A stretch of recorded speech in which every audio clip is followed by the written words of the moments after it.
just in terms of what you're looking for from this team, how would you describe what you feel for the post-match?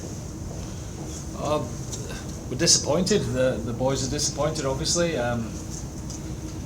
They feel that they could have given a better account of themselves, certainly in the first half. The Māori team 100% deservedly won that game. I thought the skill set was pretty good in that first half, in as far as the conditions were concerned. So, congratulations to them.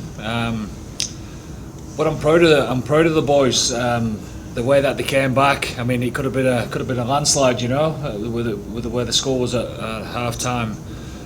But I think if you can weigh the game up, really, with 3 or 4 maybe more opportunities in that second half that we didn't take, but it says just how gutsy a performance it was in that second half in consideration to where they were at half time. So I'm proud of the boys, and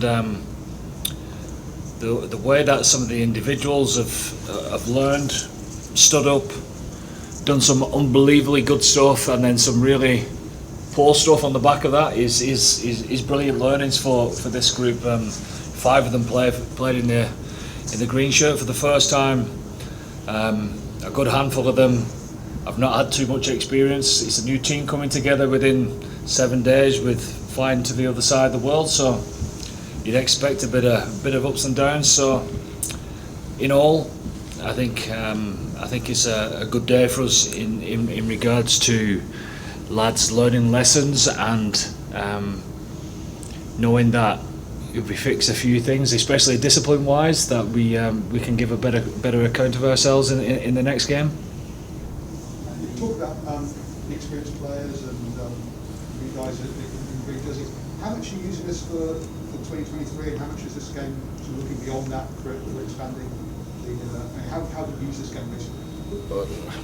I said it during the week. This game is huge to us, and the next Māori game is they're just as important as the Test matches, because it's well documented that there's been seldom chances of playing international rugby, especially away abroad on tour over the last 3 years, and you try and find ways of giving people a chance, because before the World Cup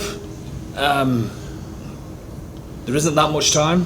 Time is running out as far as that's concerned, so we've got to find out about people and give them an opportunity. And the cost you could defeat in terms of the injuries that you've picked up, and is there any update on the 4 lads who went off? Cian doesn't look too good, but I wouldn't like to. He was in a little bit of pain coming off the field. It's settled down a bit, so we'll see with him. Jimmy came off, and he with a strain. He thinks it's a strain, but he's feeling good in the changing rooms there. There's a few lads cramping at the end as well. It was a tough old game, especially for the forwards. So, like we always do, we'll just dust ourselves off and wait and see how people wake up tomorrow morning. James Hume did look relieved though. Story with Jeremy Lockman, was he actually HIA failed? No, he actually passed his HIA by independent doctor. We brought him off as a precaution, so put Cian on, and then that happens to Cian, which is not nice really. So James Hume has a bit of a groin injury that needs assessing tomorrow. Oh, it is what it is. Yeah, we'll have a good think on the way home back to Auckland tonight. Bundee, what did it feel like walking forward with the Irish jersey and making that down the long short one? Yeah, look, it's obviously it's a huge privilege to be able to do that, especially for Shawnee and his young family. A kid who's had a bright future, and to be able to get that privilege to be able to put that jersey down and show a bit of respect to him and his family, and yeah, it was privileged.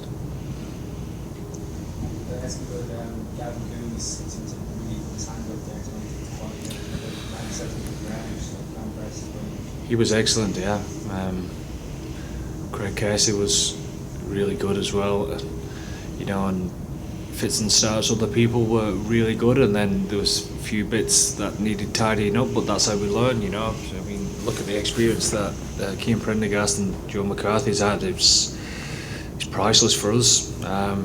You know, Big Joe had some great carries, etc. You know, give a few penalties away that he'll learn from, and you know, he's in a new system for the first time, etc. So he's only going to get better for this experience, and exactly the same for Cian Prendergast as well. And you look throughout the team, really, people getting a chance for the first time, and yeah, you know, a special mention has to go to Niall Scannell as well. You know, coming off the plane a few days ago and actually playing really well. You know, he was a little bit worried of letting the team down. He certainly didn't do that. He added when he came on.